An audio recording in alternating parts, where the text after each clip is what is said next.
Gerald Seib is the Washington bureau chief for the Wall Street Journal, and good enough to join us now from Washington. Jerry, we do appreciate the time, and I do just first want to get your reaction to that speech we saw from Hillary Clinton yesterday in Reno, a speech in which she all but called Donald Trump a racist outright. Well, I've never seen anything quite like it. I guess that's the first thing to say. It was a remarkable linking of a mainstream candidate with a fringe political movement in the country. And I also think it took the subject of race relations, which is the most sensitive one in American politics, and put it front and center in this campaign. Once you do that, I'm not sure it's possible to go back and put it back in the bottle. I think that the attempt was clearly to speak to moderate voters and say essentially you can't support Donald Trump because he's beyond the pale. Now that is an audience that is not core Clinton supporters. That's swing voters in the middle, moderate Republicans among them, who I think she's trying to say don't be tempted to go down the Trump lane. That reflects some concern that might actually happen. Interestingly, it seemed to keep to the narrative spines of both campaigns, and that Donald Trump seems to defer to reaching out to his base, while she seems to defer to reaching out to undecideds. With that in mind, and ahead of yesterday's speech, the Clinton campaign released a video showing a member of the KKK praising Donald Trump. I want to play just a short piece of it for you. The reason a lot of Klan members like Donald Trump is because a lot of what he believes, we believe in. Donald Trump would be best for the job. For president. Yeah. I am a farmer and white nationalist. Support Donald Trump. Sending out all the illegals, building a wall, and a moratorium on Islamic immigration. That's very appealing to a lot of ordinary white people. Voting against Donald Trump at this point is really treason to your heritage. Jerry, previously she has spoken of the need for a conversation on race. I know you just called it something of a genie in a bottle, but when you hear and see that video in question, have we crossed some sort of Rubicon here?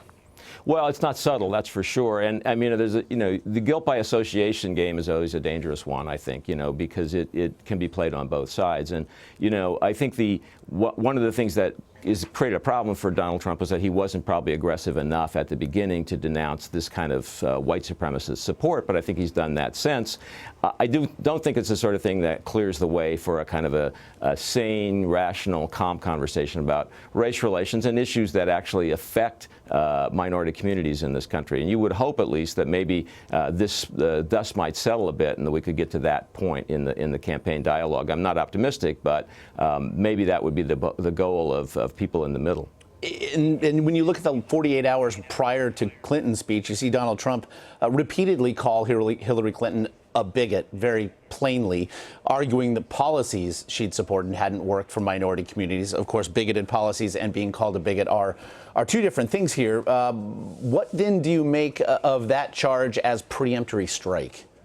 Well, preemptory strike in the sense that he is in fact talking about Democratic policies and saying essentially they have failed minority communities. And so what he's trying to do is move it away from his personal attitudes to Democratic records. And, this is actually a fairly tried and true Republican response in situations like this, to say, look at the record of Democratic cities run by Democrats over the last 40 or 50 years. Can you say that this is working? And I think that's probably a line that works reasonably well for Donald Trump, because it shifts the attention away from his attitude or anybody who supports him to the question, what's the record? And that's probably safer ground for him in this argument, and that's where he tried to take it yesterday. And yet he does draw support from the alt-right movement, which was obviously put in the crosshairs. And I know you and the Wall Street Journal actually said, yes, the alt-right is in the crosshairs, and it's delighted.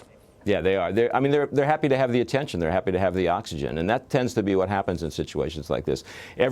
People in the country who had no idea what the alt-right movement was 2 days ago now have a pretty clear idea of what it was, and that's what they'd like. And so they're not unhappy to be attacked. To be attacked means that you matter, and they're being told you matter right now. Well, then it's the ever-present calculus here: how to perhaps reach out to undecided voters while maintaining a base. Certainly, that alt-right movement was drawn to Donald Trump essentially perhaps for one of the essential cornerstones of his campaign, his hardline stance on immigration. As we've then seen, though, a softening, which he will deny, something that Ted Cruz's team, for instance, is now essentially saying, "We told you so," as is Jeb Bush.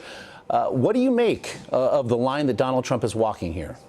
Well, look, he's trying to do what a lot of Republicans wanted him to do, which was to move toward a more moderate position on immigration issues. The problem is, in doing that, you sort of also alienate the people who are drawn to you precisely because of that hardline position. It's a classic problem for a general election nominee who tries to move toward the center away from the position staked out in the primary season.